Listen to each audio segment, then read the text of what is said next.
What's good, Internet? It's your boy, Corey from the Hardwood Herald, and we are back with episode 2 of Nothin But Net Flicks, a basketball movie podcast on the Underdog Podcast Network. Today's movie is going to be Coach Carter, which is a really fun movie that our guest, Larry Taminia, a.k.a. Larry Villains, has tried to get me to watch for, the movie came out in 2005, so I guess we're at almost 15 years. We're at 15 years. Not almost. We're there. We've passed it. We're there. So, recently this movie was described to me, and I think it's pretty accurate, as Mighty Ducks meets Remember the Titans, which I kind of liked, and that really intrigued me to finally get to watching this. It had nothing to do with Larry making a push. It had everything to do with that description. Gordon Bombay and Remember the Titans is what you got to watch this? You know how I feel about Gordon Bombay and the Ducks. Okay. Noted. I'm jotting that down. So basically what this movie is Coach Carter, and this is a true story, takes a ragtag group of kids to the playoffs, high school kids, just a total mess, turns them around, gets the kids to be great, students, great athletes, understand what team is all about and family, and, kind of against all odds, make this playoff push for a school that hadn't had any of that success for a very long time, basically since he had played there. And, he was a guy who held team record, I think, in points and assists all time for that school. So he came back to coach those guys and really turn things around. Now, one of the reasons that I think I was so hesitant to watch this movie for so long is because, and I've come to grips and I realize I'm wrong about it, is that Samuel L. Jackson was the star. I guess this is what they call growing up. I guess this is it. So for the longest time, I thought that I didn't like Samuel L. Jackson. And I've come to realize I like every single movie that he's that he's in. Well, that's good because you like every single movie, so that works out together. Well, not so fast. In our 16-year friendship, I already know where this is going. There are three movies. I'm already mad. That I did not like, that you did not like. One of them was your fault. Sure. One of them was my fault. Sure. And one of them was both of our faults. Okay. So my fault was Snakes on a Plane. Yeah, not good. Featuring Samuel L. Jackson. I didn't realize that Snakes on a Plane was supposed to be a kind of parody joke movie. I don't know if it was, but that's what it turned out to be. So it wasn't very good, but they got me. I thought it was an interesting premise. And honestly, the Gym Class Heroes Cobra Starship theme song, that was what really reeled me in. When you inevitably create a podcast where somehow you're rewatching and talking about that movie, don't call me. All right. Well, I don't have anybody else to call, so you'll be it. This is exactly how we went to the movies and saw it. That's how you got me there. Well, let's get to your fault. Your fault, I don't even remember what the movie was called. It was Tom Cruise and Cameron. I know it was not good. Night and Day. Night and Day. With a K. Yeah, it was like some kind of action movie. That was horrible. And then the third movie, which was both of our faults, was Ghost Rider 2. Not good. Which we both liked Ghost Rider 1 for what it was. I mean, this is before, right?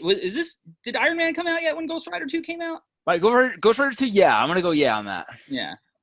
So maybe we had a little bit higher expectations, because if that's the case, probably Dark Knight had already come out. Batman Begins definitely came out. So the bar had been raised, but that was an absolutely atrocious movie, one of the worst movies we've ever seen. So those are the three movies that I don't like that we've gone to see. Well, the good thing Samuel Jackson's only in one of them. I feel like Samuel L. Jackson, he makes great movies. He really does. But he also loves money, which I respect about him. So it's like he just takes on these roles where somehow he's in everything, like Star Wars, Avengers, and it kind of almost, granted, it appreciates his total net worth. It devalues the great acting ability he has. And this, I think he's incredible in this movie. He's incredible. He's incredible in this movie. He really if he doesn't, it almost seems like it could have been a passion project, the way he was so excited, like either that or I really got sold at his acting because he was passionate about the themes and the stories of this movie, and I love that about it. I think it was very powerful. It's going to be hard for me to picture someone else in a role like that of the way he handled it. Yeah, for sure. And he is a basketball fan, and the actual Coach Carter said that Samuel was the only one who could accurately portray him, and he knocked it out of the park. He really did. So I want to take this time to formally apologize to Samuel Jackson to let him know and the world know I was wrong. And all these years, it's finally time to admit it to the world. So let's get into the movie a little bit. We both graduated in 2004, which means that we went to high school at the start of the millennium, that 2000 to 2004, and that is a very specific time in our lives, in history, just the way people dressed.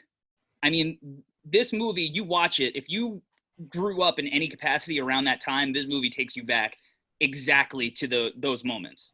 So I think this movie is a microcosm of that time. It literally literally takes you on a time machine ride and puts you in that era.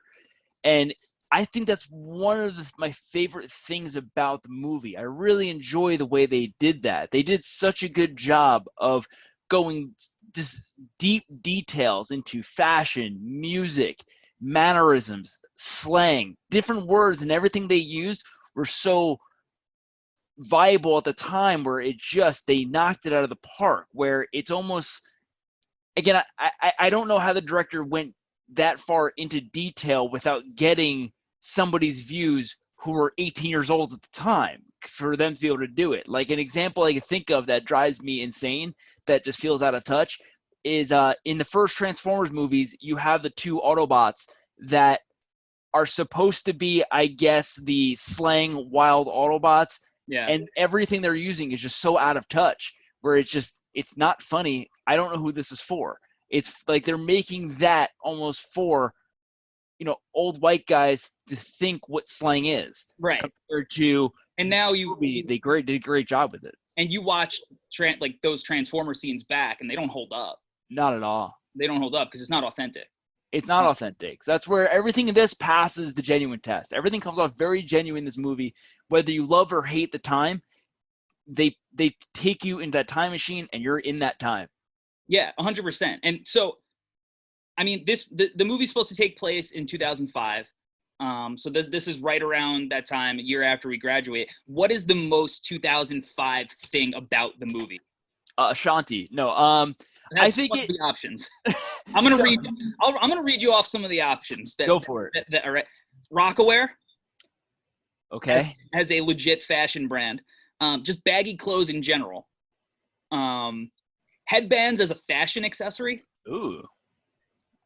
Kobe Adidas shoes, even though he signed with Nike 2 years prior.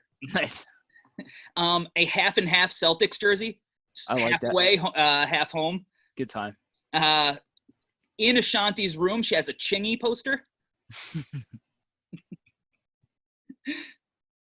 And the soundtrack. So it's got to be the soundtrack. The music is what really connects you to that entire time. I mean, the fashion, everything like that, obviously. Now, with the fashion, like, again, it's not just Rockaware. They hit them all. You got Rockaware, you got Fat Farm, you got Sean John, you got Anisha, you got the whole everything. They knocked it out of the park. Now, and again, it's not like they're just wearing it. It's not like they're just wearing it to be baggy. The actors wearing this clothes, there's no way they got directed on how to wear this. Like, it's incredible. They knocked it out of the park exactly how to do it right, and again, pass the genuine test to take you in that time. Yeah, it was the lifestyle. They were literally like the kids living the lifestyle, just wearing it. You would have thought they took their own wardrobe. So I appreciate that for them doing the extra mile to make that work. I would also argue that because of what the slang and the way it looks and the very heavily black, cultured vibe that is given in the entire movie, I'm going to say it didn't do well as it should have because of it. Not that it did bad, but it has like a 68% on Rotten Tomatoes. I'm going to argue it's going to be hard to find other sports movies, especially black culture ones, that are going to be anywhere near as good as this movie, in my opinion. Yeah, for sure. I mean, for comparison, last week we did Eddie, and Eddie was Sure. Eddie was 18% on Rotten Tomatoes. So. Ooh. But yeah, no, I mean, this movie really made you feel the culture.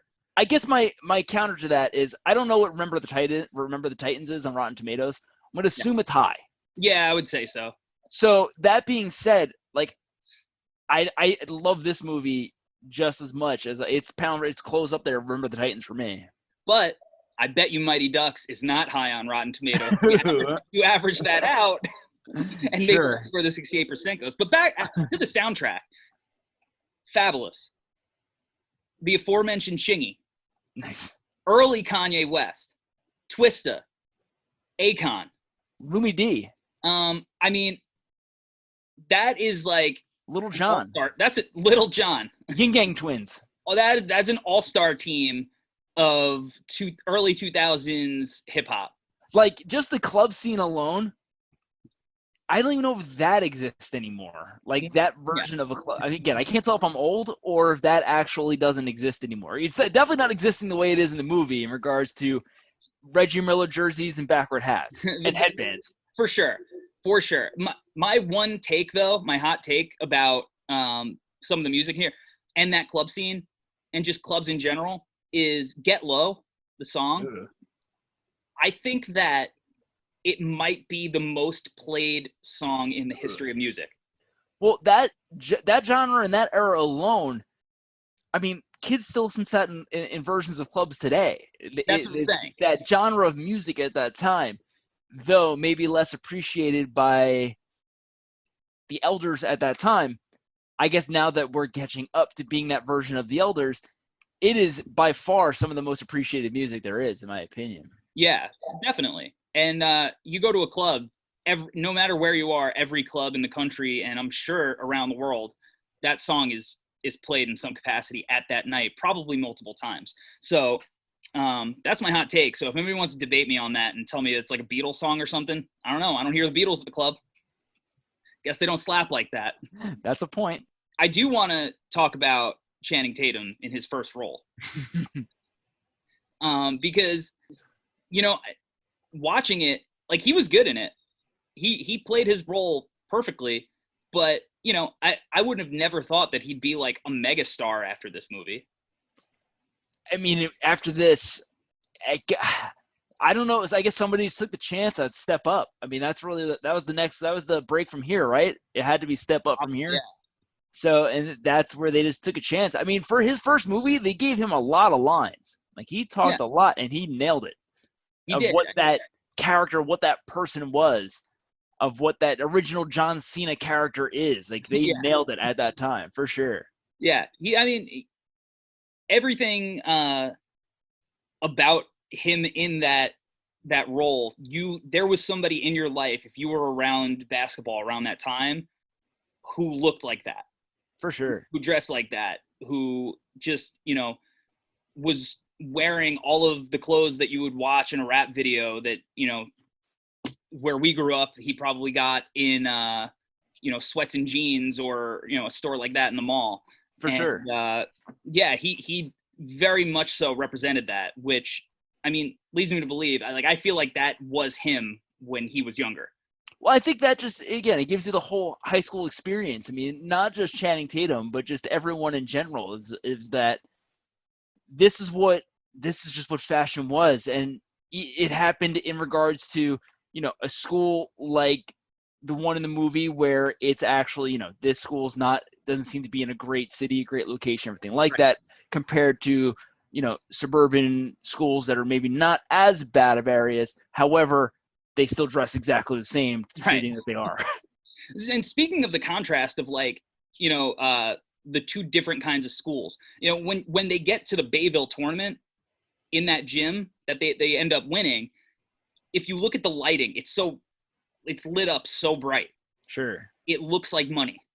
And then you go to their gym and you look Right. at the lighting and it's just dim and grimy. And that is, as somebody who's been in a lot of different high school gyms for basketball events, that's exactly what it's like.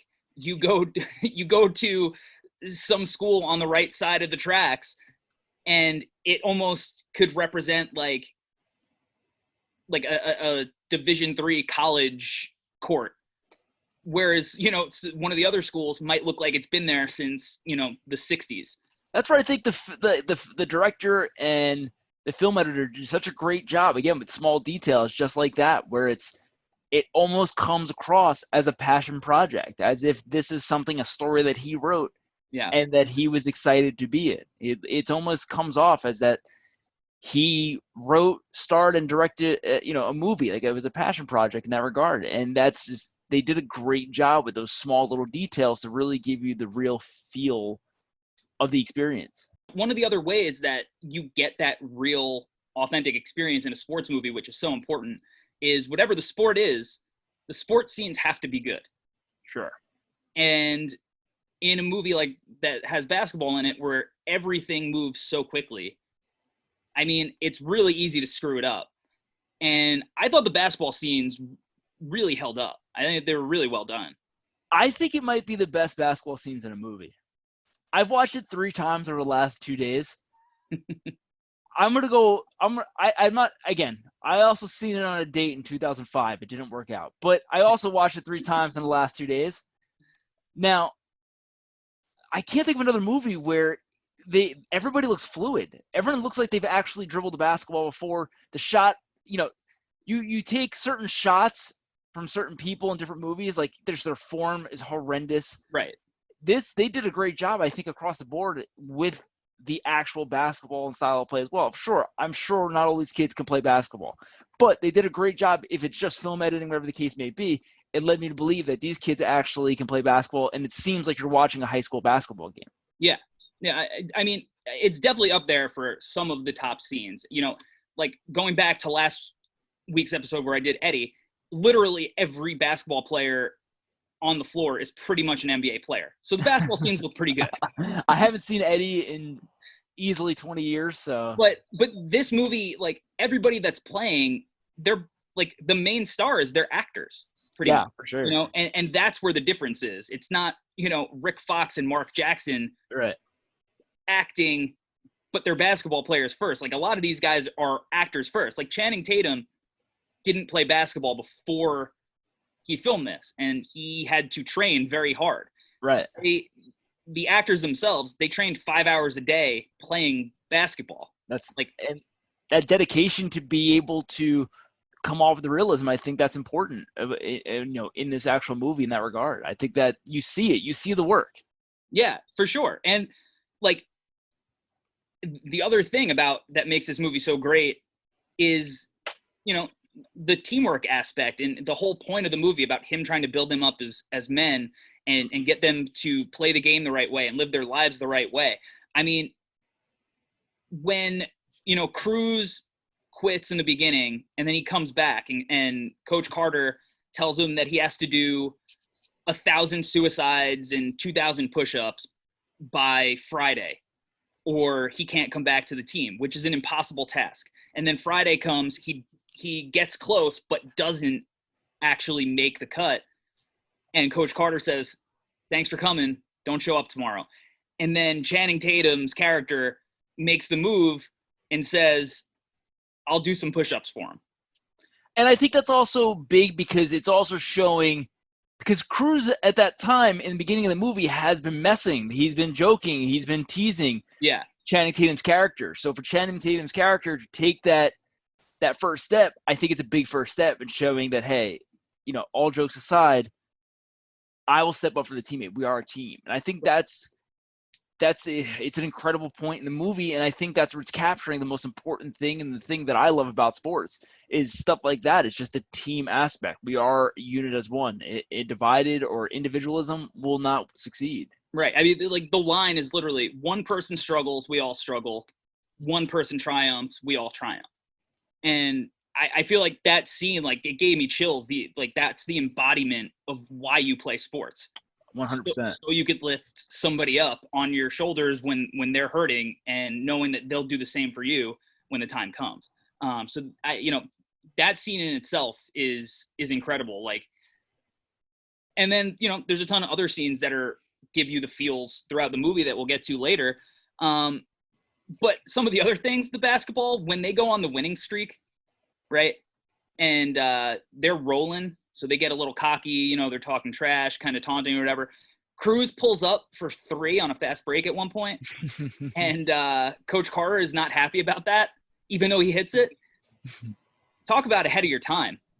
It's great, because it is ahead of your time for sure. Who knew? I guess he knew where the NBA was going. But everyone knows that player. Anybody's ever played basketball, there's that guy on the team. It exists. It's for every team. It's the no, yes guy. It's incredibly frustrating. But, you can't say anything. It's entirely frustrating. It's hard to argue to make the extra pass to keep hitting shots. Right. If it goes in, how you're going to tell him not to shoot that? And it's perfect because it also just fits Cruz's personality. Right. It just fits it perfect. Cruz is the keeping it real guy. Right. It's almost like they found the basketball stereotypes as well and just fit the characters into them, that this makes sense of what this player is. Yeah. And that it goes on with the entire, embodiment of that specific character, or your personality also fits the player. It connects. Yeah, for sure. So, I mean, like I said, the basketball scenes are incredible. I have 2 nitpicks. Okay, let's do it. For the basketball scenes. 2.5, because one thing is Coach Carter wears a suit to practices, and that's insane.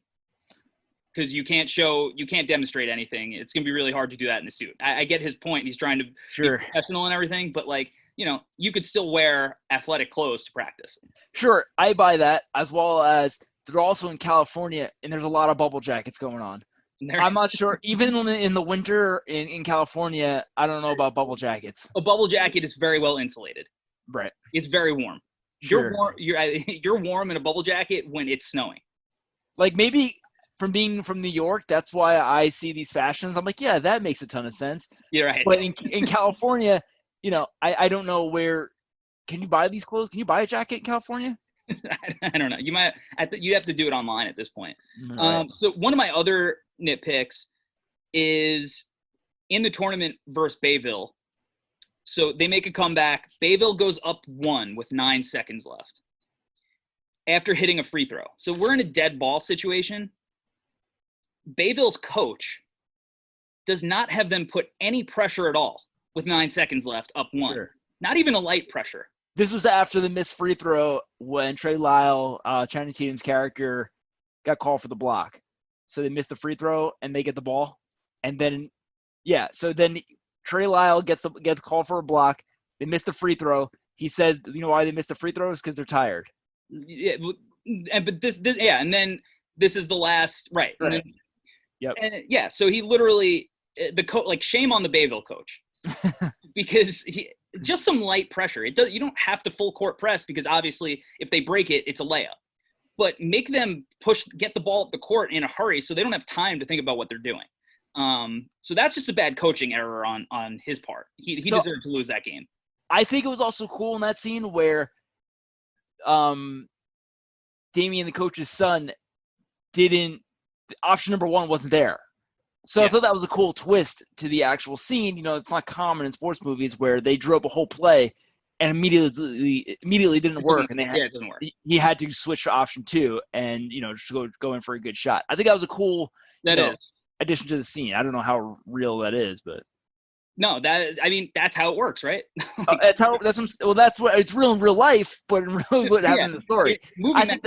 Movies that doesn't happen, but no, in real life, very rarely are you going to get your first option out of a play. And I think they just did it right in that regard. Where, again, if this was like a 1995 movie, he would have went up and dunked with 2 hands over 2 people. Like, it would have just looked cheesy and ridiculous. But if not, it was kind of a lay-in from mid. And I guess, last part of the basketball scenes that we talk about, I mean, naming the offense and the defense after all of the women in Coach Carter's life is genius. I mean, and he just goes into talking about how his sister Diane was always up in his face, always getting into him. So that's what our man defense is going to be called. I mean, if you're a player, you're just like, I know that feeling. Like, it makes you have a deeper connection than just calling it 5 or man or 25, whatever you typically call it on a basketball court. It gives you that extra like little motivation to be like, I know what you're trying to get me to do now. Yeah, it's that connection to exactly what you're supposed to be doing, as well as remembering while disguising what the plays actually are. Right. Which, I mean, one of the things in high school basketball is if a team goes into a 2-3, what's the call? 23. Sure. 32 or a 3-2. Right. 21 if you're going to do a 2-2-1 like everybody knows what the calls are. Right. And it takes a little bit of scouting. I mean, even if you scout a high school basketball game, you go to the game, you hear Diane, and you're like, oh, that's what their man defense is called. If all of the calls are names, like actual names of people, as a kid, in real time, you're not going to remember what each person's name translates to. Absolutely not. So that is just like an incredibly brilliant tactic to use just in real life. Well, obviously you're a team of boys too, and what of all boys Right. basketball teams like that, they love women, so it's a great way to obviously catch their attention as well to really drive the point home. Yeah. So one last gripe: when he shuts the gym down, which is obviously like this was what kind of got the movie going. This made national attention in real life, where this undefeated team shuts down their season until these kids get their grades up. Which is, obviously, if you're a kid, you're like, screw this, like, this is insane.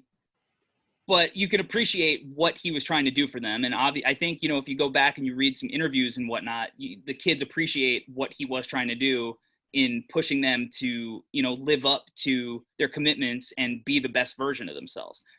But with that said, when they finally come back in the film, they don't miss a beat. They're just smashing teams left and right. Like there's no rust. Like these kids have been locked up in a library and they just come back and there's absolutely no rust for a team that like the season prior won, what was it, like 4 games? 4 games. So like, regardless of their talent, like you figure there might be a little bit of rust. No rust. They just keep going on smashing teams. Sure. I think that's obviously it's a flawed system, in some of these schools still today. So I think it's an incredible point that, winning, being on a good high school basketball team, what's more important, that or preparing for your future? Yeah. And one, he was trying to get one to help the other and then drive that point home that you can be winners on the floor. That's great. But winners in life is what's more important. And again, it's a student athlete, student first. I think it's an incredible point in a flawed system that still exists today. Oh, big time. And you see it in the movie, and it's so real that parents love their kid on the team. Sure. I think that was a great. I got a gripe too. I got to bring it up. Okay. Let me forget. So I got a gripe too about a point. However, I think that's where I think the movie did a really good job in hitting. There's a storyline based around what's going on in people's lives at that time with each different character. They obviously have their basketball storylines, but then they have their personal storylines. So the parents and teachers, more than anyone, that's a real thing. Yeah. Coaches and parents, that's a real thing of, obviously the parents, their interest is their kid. Scouts are coming to see my kid. We have to play the game. Right. So that's where, that again, it's another realistic thing that people can relate to, that the movie really drives home the point. But again, the individualism of each character having different issues with going on, I think they were great to be able to capture these 10, 11, 12 storylines between different people. You have the one player who's dealing with a pregnant, Ashanti, who's pregnant. Yep. You have Cruz, who's he's obviously going through some stuff. He's got involved in his cousin, obviously doing stuff shady. not doing something, not something great. Yeah. You know, you have these different characters have different storylines that are going on at the same time. Yeah, and it's really hard to mesh that all together in an hour and a half, hour and 45 minutes, and make you actually care about. That's it. It makes you actually care. It makes you actually feel something. Besides caring, you feel something in regards to this. When Ashanti's talking about the pregnancy, you feel something. When Cruz is having his meltdowns, you're feeling something in that regard. And I think they just did a great when Junior Battle, you know, he's trying to go to college based off of, you know, him just playing the game, and his mom is the one getting mad. You feel those are real things and real storylines that people really relate to. Yeah, and you know, like that's why the scene where they're in the you know, after the board votes to override Coach Carter's ban. I got 2 gripes.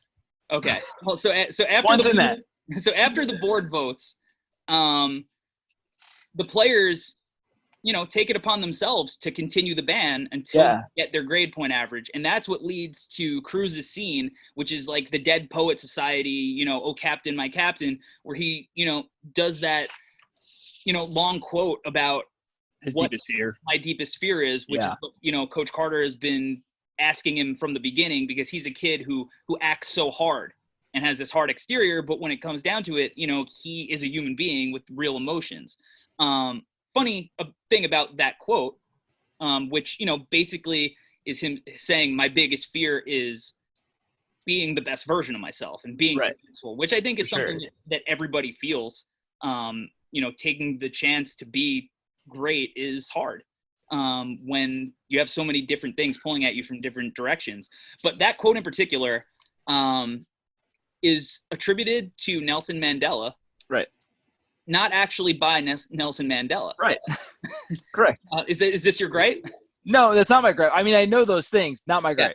Yeah. So it's by Marianne Williamson, who was Oprah's spiritual advisor and had a very short 2020 Democratic presidential bid just a few months ago. So it's really by her, but still, you know, great scene and great quote. And really the way that they built his character up, you felt it. It's very emotional at that point. Yeah, and it's just having that stern figure in his life. I mean, obviously it was lucky that he wasn't next to his cousin while whatever was going down. Right. And I think that was just, you know, most stories don't turn around. You know, he usually falls in his cousin's footsteps. And that's where I love the situation of, you know, when Coach Carter has the kids after the media and everything like that. And he says, look at your parents. Ask yourselves, do you want better? That hits home, because who wants to be a lesser version of their parents? Nobody. No. No. So what's your gripe? So I got 2 gripes. One is the judge vote, or I'm sorry, the vote for whether or not so the vote, 6 people. That doesn't make any sense. What if they tie? What if they tie? What do you do then? And they start off with 2 people saying the lockout continues, and it goes to a 4-2 sweep afterwards. Yeah, backdoor sweep. Why would you? That makes no sense. Why would you have 6 people on this vote? That doesn't make the odds don't work there. You could just split, and then you're in the same position. My second gripe is, you know, I think they're kind of running out of time dealing with the, you know, numerous storylines that they were trying to get done, and they kind of like started this one, and then they were kind of like, you know what, we don't got time for it. Is the coach's son being a thing? So the coach's son being on the team and everything like that, and Worm was already, you know, giving him a hard time that, oh, coach's son, you're a freshman, you're gonna, you know, preppy school. Right, you're gonna let's take my spot, and all, you know, trying to stand up to him, and then within a few minutes, that's just not a thing anymore. And the son, it's starting point guard. So I think that it seems like they started that, and they just kind of like, we don't got time for this. I agree with that. Very rarely, even like he made like the game-winning play that we talked about earlier. And then everyone's like, oh, he can ball. We're good. We love him. Let's give him all the minutes. That's not how things work with high school kids who have all of these emotions and want playing time themselves. Are we talking about endings or no? About what? Endings? Like, are we talking about endings? Like, are we spoiling movies or anything like that? Yeah. 15 years old. Okay. Yeah, Because we keep talking about this movie like they won in the end. yeah, no. We're gonna get to that. We'll get to that part. But I mean, they had to. They couldn't win. No. Because in the movie, and that was one of the things, as the movie kept going on, I'm like, they're not going through any adversity. They just keep winning. So, they absolutely had to lose in the playoff game that they had set up, in the beginning of the movie when they originally play the team and they get killed by Ty Crane, the next LeBron James. So they had to lose because, I mean, outside of, the adversity they had in their personal life, the lockdown or whatever, on the court, everything was roses. Right. And to the point that after they win the Bayville tournament, they go to the after party. They get invited to the after party. Coach Carter is a little bit of a block when he shows up. And, he makes like, a big speech on the bus about how everybody's getting happy, showboating, and all that stuff. But yeah, they had to lose in the playoff game. Yeah, I mean, it's not like it was written that way. That's what really happened. And Right. in the actual, when this script, everything was pitched, they pitched it, they wanted them to win. And the real Ken Carter was like, yeah, no. Yeah. It literally goes against everything the movie's about. Well, that's it, is that the winning wasn't done on the court. These kids went to college. That's the winning. That's the point. It's not about the basketball. Yeah. Yeah. And so, I mean, I'm really glad because as it was going on, I'm like, I really hope they don't win. Right. Because it would defeat everything. And since they kept winning, like I thought they were going to lose the Bayville game. 1995 version, they win. Yeah, for sure. And if it was like a Disney movie or something, instead of like MTV made this movie, if it was a Disney movie, they win. So let's talk about St. Francis and Ty Crane. They set it up that Ty Crane is the next LeBron James. That's like the first thing that the analyst says. And this is in 2005. So LeBron got drafted in 2003. And that's what I was thinking. That's what I was saying too, is that I'm shocked we're already next LeBron Jamesing then. Yeah, which is crazy because, that's obviously a theme in every few NBA drafts is this guy is the next LeBron.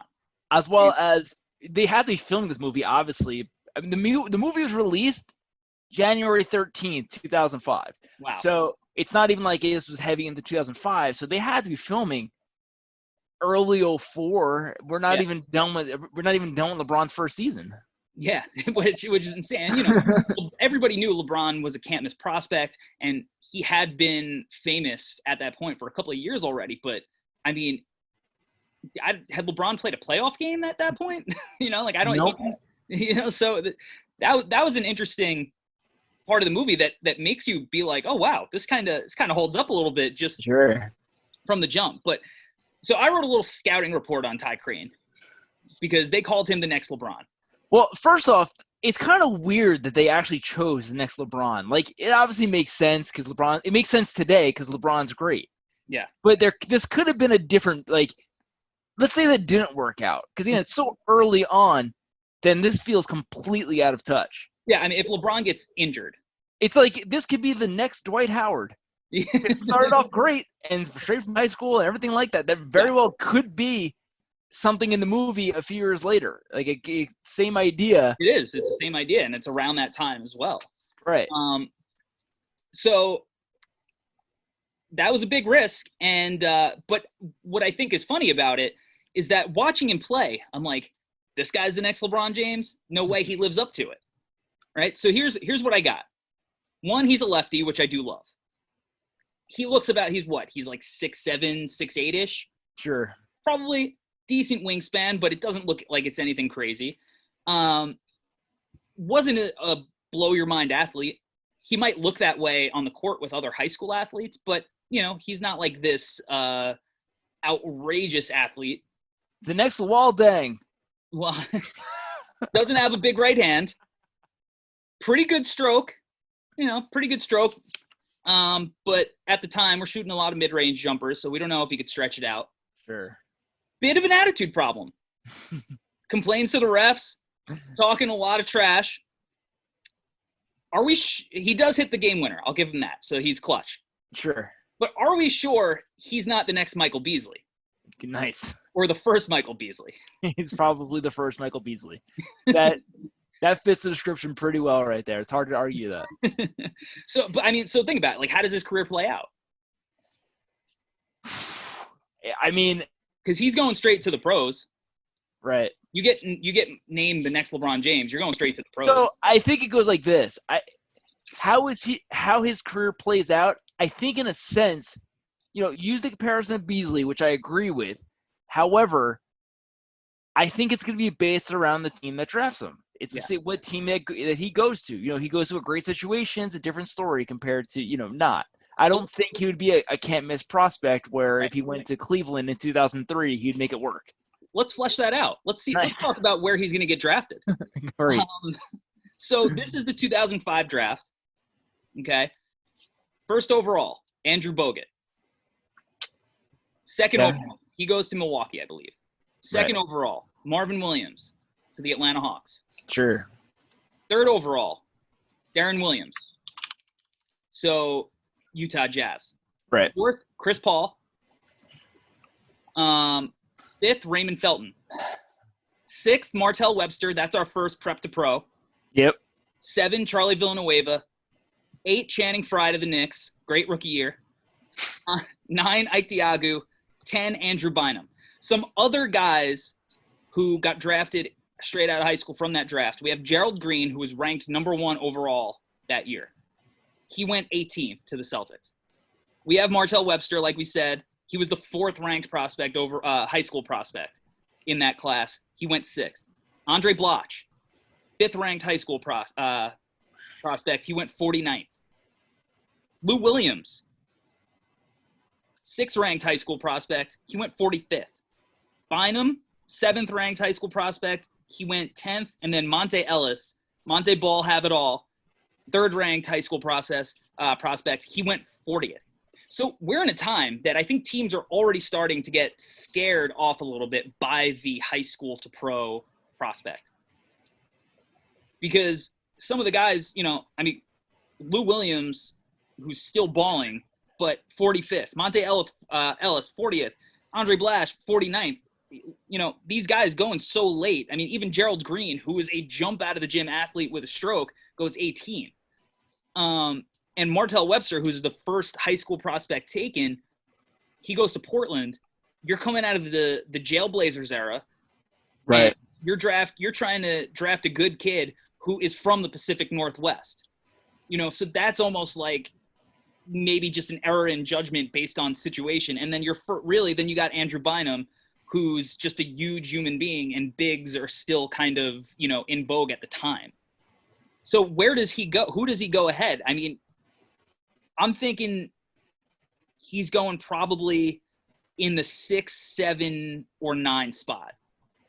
So I'm probably going to go – I'd probably still take him over – I think he's going to go 6 to Portland in that regard, because if you're hyping him up as the next LeBron James, you're seeing the success LeBron's having, I would be less afraid of him being a high school prep.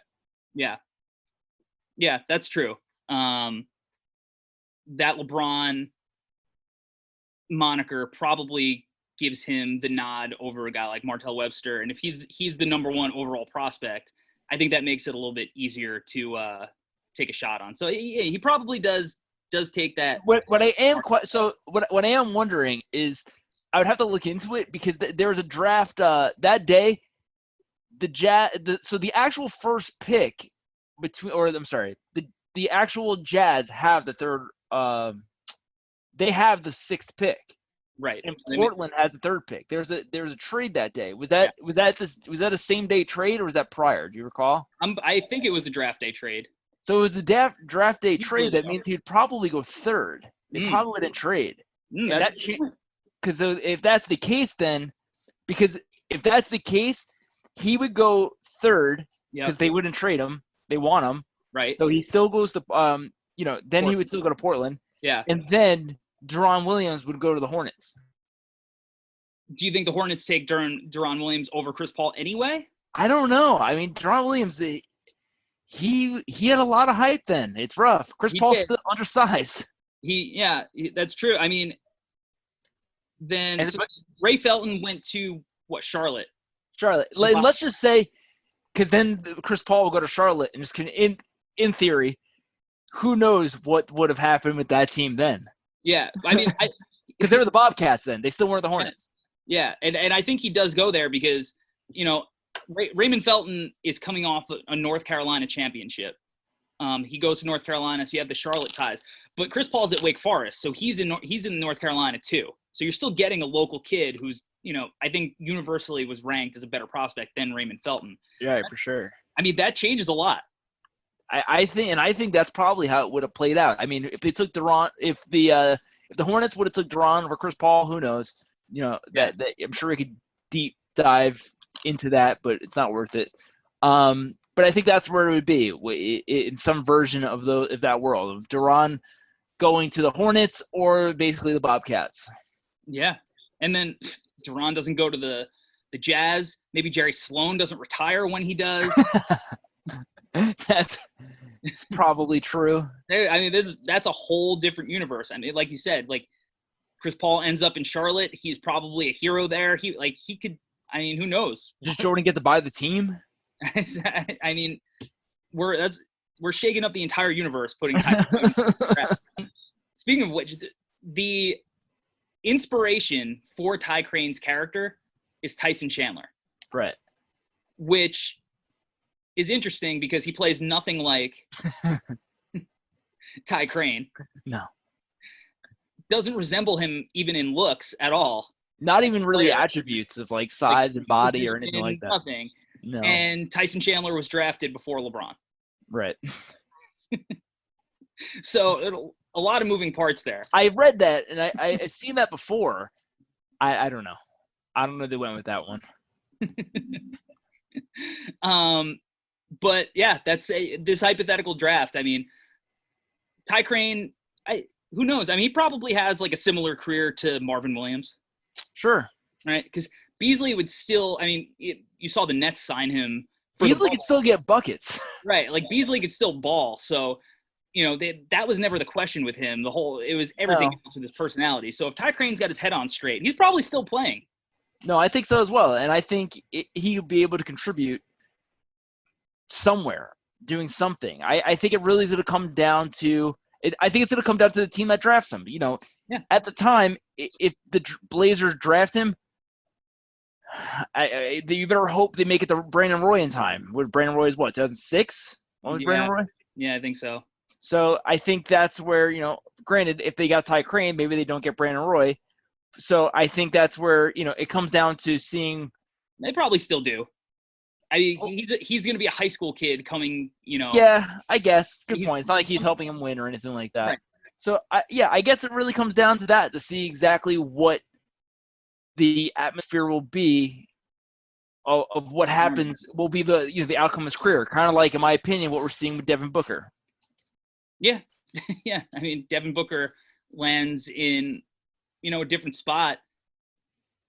He's a second team All-NBA player probably. If you switch Devin Booker and Bradley Beal and the same team the same time that Bradley Beal got drafted, is it much different? Like healthy John Wall. Right. No, I mean he's is it much different? No. And if you put Bradley Beal on the Suns team, I mean, we've seen it kind of last year, right? Or this year or whatever. You saw it this year, with no John Wall. I mean, right. The Wizards are trash. Yeah, he's for sure. Bradley Beal averaged over 30 points a game, and the Wizards still sucked. Yeah. So you're right. There wouldn't be much of a difference. You get him to a good situation with real players, and you're looking at a guy who's going to be looked at as a virtual lock for an all-star team every single year, probably starting at some point. So, right. Yeah, that's what it all comes down to usually. I mean, if you're not Luka, Zion, Anthony Davis level prospect, where it doesn't matter where you land, your team is going to be great regardless. Sure. And it still helps to have a good situation around you, obviously. Oh, 100%, yeah. But, for the most part, most prospects aren't like that. So it does come to I mean, if RJ Barrett dropped on a different team, I bet it'd be a little bit better. I still have faith that RJ had a fine rookie year. I mean, I got no problems with RJ. The big coaching. It's a big coaching decision for the Knicks. I got no problem with RJ. I think he's great. I'll tell you what. I'm on the Tibbs bandwagon. I long for the days of Tom Thibodeau on the sideline for the Bulls. I know that I was quick by the end of his tenure to be like, I'm ready to move on. There's only so much Joakim Noah at the top of the key running dribble handoffs that I can take anymore. But, man, does that sound better than what the Bulls do now.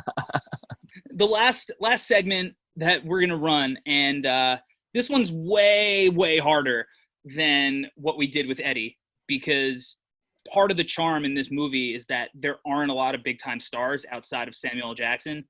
You know, like even the guys who were cast in the movie that did go on to have good careers, they weren't really famous at the time.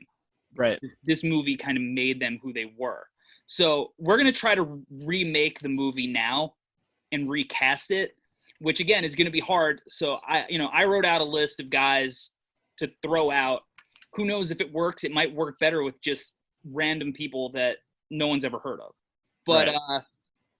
For Coach Carter, you know, there's very few people that could pull the role off. So I thought Mahershala Ali. Sure. I think that he's got like the gravitas to be able to pull this role off. No, I think that's great. I mean, obviously Denzel can do anything, but now we're really getting expensive again with this movie. Right. I think Denzel overpowers it at this point in his career. Early Denzel, or even like around, you know, Remember the Titans era, like not saying he wouldn't crush it, but I think he overpowers the scenes just because he has so much star power himself. I want to see like Chadwick Boseman do it, but like I need him to be bigger. He need to be taller because Coach Carter's also he's not intimidating, but you know he's got stature. Yeah. Samuel Jackson's a big guy, so yeah. I need more in that regard for sure. One point for your Denzel suggestion. I'd like to know how they'd work a gun into the movie.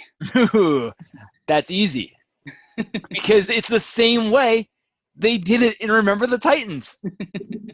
When someone throws a rock through Coach Carter's window, he runs outside with a gun. The same thing that happened in Remember the Titans. One of Larry's long-running beefs with Denzel Washington movies is that he has to have a scene where there is a gun in every movie that he's in. Every movie. And every single one. I try to go through and try to find something that he does. I mean, he literally has a movie that's called Two Guns. So that if you go through his filmography and his IMDb page, he has what really broke me was Pelham 123. That's the one that broke me because another true story. That movie, he's just a train operator in the beginning of the movie, and by the end of it, him and Travolta are on a gun shootout on a bridge. And Travolta's a hardened criminal who knows how to use one.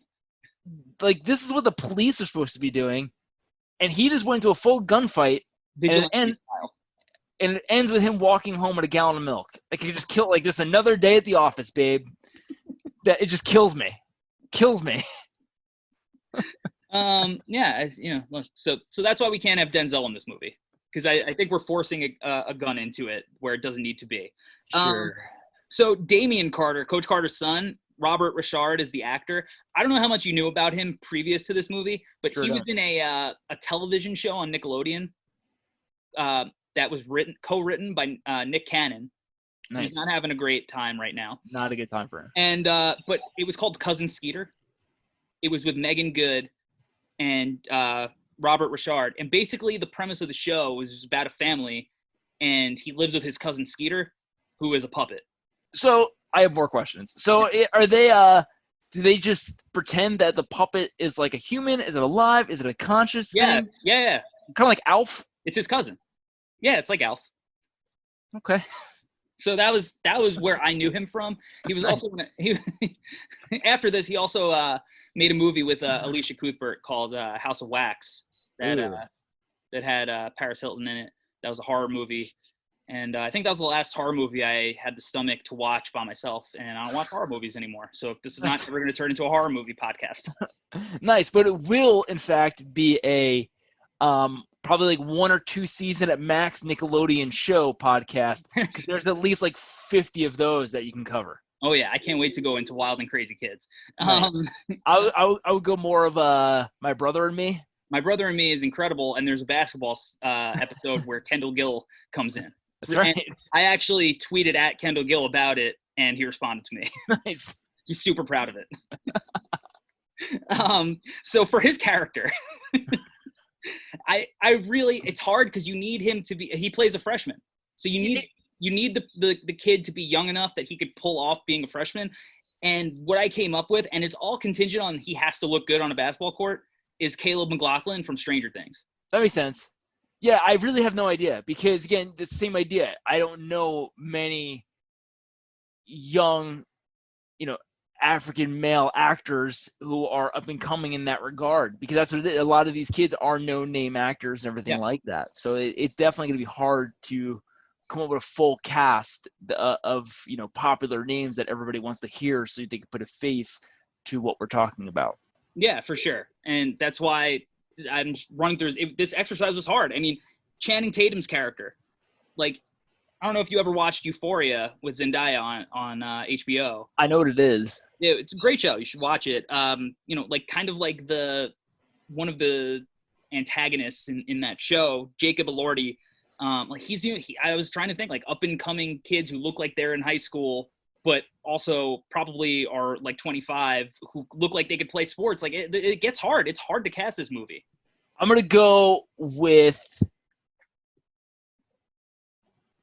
Caleb McLaughlin. That was his name, right? From Stranger Things? Yeah. I'm going to go with his girlfriend brother from Stranger Things to play Channing Tatum's part. I mean, I for a second I did think of him too. I was like, nice. It's basically just, I'm like, every kid I'm thinking of is basically just in Stranger Things. You're right. Yeah. We're just doing Stranger Things now. Yeah. You're talking about fake Zac Efron, right? Yeah. Yeah. Oddly enough, there is a basketball scene that he's in, and not great. Nice. Not great. But most basketball scenes in like 80s movies weren't great. So maybe it was not great on purpose, since this is like an 80s throwback thing that they're doing in Stranger Things. I like your positive look on that. Yeah. And then I for a second, I thought that Ashanti's character was going to be the easiest one. And I was like, I don't know any R&B, like young R&B singers. So I was like, I don't know. Maybe like Ariana Grande? I think she's too famous. That's it. They're too big now. Like there's such a gap between you're on YouTube or you are multi-platinum dropping surprise albums. Like there's a gap. It's got to be a TikTok star who is like famous in like the internet world, but isn't famous in like the grand. Zendaya. I mean, Zendaya could pull it off for sure. Sure. And she would be great in it. So we'll take her, Zendaya. Right. Cruz. I couldn't come up with anybody. So I think this is a hard movie to recast. It's a really hard movie to recast because it mainly has to be these up-and-coming actors and actresses to really pull it off and to put real names of popular. There's not many 18-year-old kids that everybody knows. Yeah, and that's the thing. It's got to be up-and-coming actors who make the movie. It's not established actors who are implanted into the movie. It's got to be the authenticity of the actors who do it. And I think that's the beauty of this movie is that, and the fact that this was so hard to remake with famous people in this era. I think that's the beauty of why this movie was successful, why it holds up, because everything is authentic. It is young, hungry kids who are trying to make a name for themselves in their start and some of their first roles, or at least their first big roles. I think, again, to throw back to my favorite spin on this question, is they make it a woman empowerment movie where Tiffany Haddish is now Coach Carter. I think that is where we go in 2020 with this. Has she done a serious movie yet? This is it. Everyone, all comedic stars need to take that leap. That's true. In a tent. You heard it here first. Coach Carter, 2021, starring Tiffany Haddish. All right. Any final thoughts on this movie? Anything we missed? I don't think we missed anything. Again, the point of the movie is that they didn't lose. They won because they won in real life. They're going to college. They're seeing their eye on the bigger prize rather than what's right in front of them. I think it's an incredible movie that captures the actual, the importance of sports in our culture, yep, as well as what is the bigger picture in regards to, yes, winning the championship is nice. However, preparing yourself for a better life is more important, and having a strong leader to help get you to that point, and being strict on, we're going to set demands, we're going to set requirements, and if you don't meet these requirements, these are the penalties for not meeting these requirements. And I think that's an important thing that we miss. It usually all stuff like that, all structure usually gets pushed over. But if you start a structure and you hold both sides of the structure, I think that's what really sets up, in my opinion, for kids for greater success, to know there is, penalties or consequences for their actions. And this movie did a beautiful job displaying all of that. This movie will hold up in any era for that reason. As dated as it could look in 20 years to kids who look at the fashion and go, what is this? Even though at that point, maybe the fashion comes back around and it holds up in that regard too. But the actual theme of the movie and what you just explained is why this movie is going to, always be one of the, I think, best sports movies in general. I think it's best sports movies, and it's best team movie. There's not many movies where it's all about the team, and that selflessness is what really matters. And I think that's, it's selflessness amongst the team. It's not like Mr. 3000 where he's just being selfless for himself. Right. Like it's everyone's buying in. It's hard to capture a movie where everybody is buying into one ultimate goal. Yeah, absolutely. That's very well said. And I think that'll do it for episode 2 of Nothin But Net Flicks. Make sure that you subscribe, rate, leave a review. And if you're watching this on YouTube, subscribe to the YouTube, leave a comment, and I'll get back to you. Thank you, Larry, for joining us. You can find Larry on social media at Larry Villains. And yeah. Hey, tell me you're watching it. Coach Carter is on Amazon right now. I watched it 3 times the last 2 days. Love it. We'll watch it. Continue to watch it. Every time it's on, I'm stuck seeing it. Corey, thank you for having me on. Yep. And you can also watch it for free on Tubi, the Tubi app. So go watch it. Till next time, peace, guys.